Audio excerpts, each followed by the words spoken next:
Hi friends, எல்லோரும் காலை வணக்கம். இது உங்களுக்கு லக்கி டுடே. நம்ம பார்க்க போகிறது 3/4/2025 வியாழக்கிழமைக்குள்ள காரணியா ப்ளஸ் லாட்ரி கேஸ் மெத்தட் தான் பார்க்க போகிறோம். நம்ம சேனல் புதுசாக பார்க்குறவங்க சப்ஸ்கிரைப் பண்ணிக்கோங்க. இதில் வந்து வீக்லி ரிசல்ட் இந்த மெத்தட் சொல்ல போகிறேன். இதில் என்ன மெத்தட்னா, பி போர்டு வந்து 2 டயர் 2 மைனஸ் பண்ணுறோம். இந்த பி போர்டு 6, 6லேருந்து 2 மைனஸ் பண்ணால் 4, 4லேருந்து 2 மைனஸ் பண்ணால் 2. ஸோ 4 2 கிடச்சிருக்கு. அடுத்த ரிசல்ட் 432. இதில் 4 வந்து ஏ போர்ட்லையும் 2 சி போர்ட்லையும் பாஸ் ஆயிருக்கு. அடுத்து பி போர்டு 3, 3லேருந்து 2 மைனஸ் பண்ணால் 1, 1லேருந்து 2 மைனஸ் பண்ணால் 9. ஸோ 1 9 கிடச்சிருக்கு. அடுத்த ரிசல்ட் பார்த்தீங்கன்னா 1 வந்து சி போர்டில் பாஸ் ஆயிருக்கு.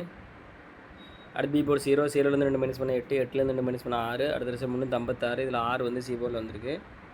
அடுத்து பி போர்டு 5, 5லேருந்து 2 மைனஸ் பண்ண 3, 3லேருந்து 2 மைனஸ் பண்ண 1. ஸோ 3 1 கிடச்சிருக்கு. போன வாரம் ரிசல்ட் 621. இதில் வந்து 1 வந்து சி போர்டில் பாஸ் ஆகிருக்கு. இப்போ இதே மெத்தடில் இன்றைக்கி என்ன நம்பர் 1 பார்க்கலாம். 621 போன வாரம் ரிசல்ட்டு. இதில் பி போர்டு பார்த்தீங்கன்னா 2, 2லேருந்து 2 மைனஸ் பண்ண 0, 0லேருந்து 2 மைனஸ் பண்ண 8. ஸோ இந்த மெத்தடில் நம்மளுக்கு கிடச்ச நம்பர் பார்த்தீங்கன்னா 0வும் 8 கிடச்சிருக்கு. இது வந்து ஃபஸ்ட் மெத்தட் தான். உங்களுக்கு 2 மெத்தட் வேணால் மெம்பரை ஜாயின் பண்ணிக்கோங்க. எல்லாம் லிமிட்டாக ப்ளே பண்ணுங்கள் friends. All the best. Thank you.